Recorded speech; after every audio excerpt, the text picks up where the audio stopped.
Together we achieve victory over heart failure. Hello everyone, myself Dr. Kaushal Kumar, Senior Interventional Cardiologist, Jodhpur. So today we will discuss about something about heart failure. What is heart failure? How to suspect heart failure? What are the symptoms?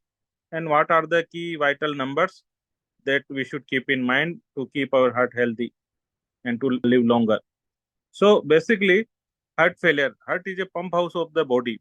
So whenever heart is not able to meet the demand of the body organs, it is called heart failure.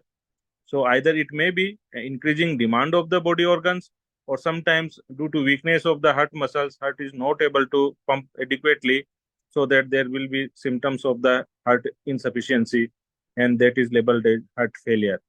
So what are the key symptoms that if someone is having, they should suspect that there is something wrong with their heart and they should meet a cardiologist or physician? So first and foremost is the shortness of the breath. Whenever a person feels short of the breath, which was not previously, but now in day-to-day activity or more than day-to-day activity is feeling short of breath, he should suspect that there is something wrong with his heart. So this shortness of breath is gradually progressing. Increasing initially, it is on heavy exertion, then patient feel it on day-to-day activities, then at rest also patient feel breathless. And in the advanced stage, whenever patient try to sleep, he feel breathless and he start coughing. So it is basically due to congestion of the lungs. And other symptoms are like fatigue on doing activities, patient feel giddiness, confused, and in advanced stage, whenever there is right-sided heart failure, there are the fluid collection in the lungs, in the stomach, in the lower limbs. So patient will complain of swelling in the feet, swelling in the ankle, fullness of the abdomen, pain in the right side of the abdomen. Patient may feel nausea, vomiting. So these are all are the signs that if someone is suffering from, he or she should suspect that their chances of might of heart failure. So now I will talk about some key numbers for the heart. First and foremost is the blood pressure. We know blood pressure is having two recordings. One is upper one, that is known as systolic blood pressure. One lower one is the diastolic blood pressure. So ideally, we say it should be 120 by 80, but blood pressure is a dynamic phenomena, so never it is fixed. So it's a range. So BP, if it is 120 to 135, we say it's okay. 140 is the upper borderline, and lower diastolic blood pressure, it should be around 80 to 85, but cutoff is the 90. So whenever our blood pressure is more than 140 by 90, we label it as a hypertension or high blood pressure. So we should keep blood pressure in the determined range. Second is the heart rate or pulse rate.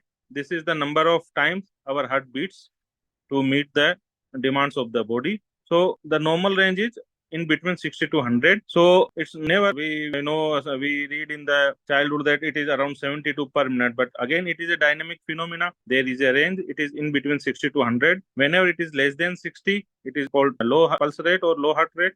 And whenever it is more than 100, it is labeled as high heart rate or tachycardia. So our aim is to keep heart rate as low as possible, so that heart will not work more and it will not get fatigued. So if heart rate will be on the lower side, we will live longer and we will feel more energetic. And during exercise, our aim is to increase the heart rate by 50 to 85% of our lower level. And I will talk the third number, that is the cholesterol level. We know there are multiple types of cholesterol in the body: LDL, HDL, triglyceride, VLDL. But we are more concerned of two or three cholesterol, that is the LDL level, triglyceride level, and the HDL level. So triglyceride level should be less than 150 in young adults. HDL level, if it is male, it should be more than 40, that is the good cholesterol. And females, it should be more than 45 to 50 milligram per deciliter. But that LDL level in younger age group, like in less than 20, it might be acceptable up to 110 milligram. But in adults more than 20 years of age group, it should be less than 100. But when some person suffers with some heart attack or some other problem, then we keep it less than 70 or sometimes less than 50 also. So these are the vitals number and the general information to keep your heart healthy and live longer. Thank you.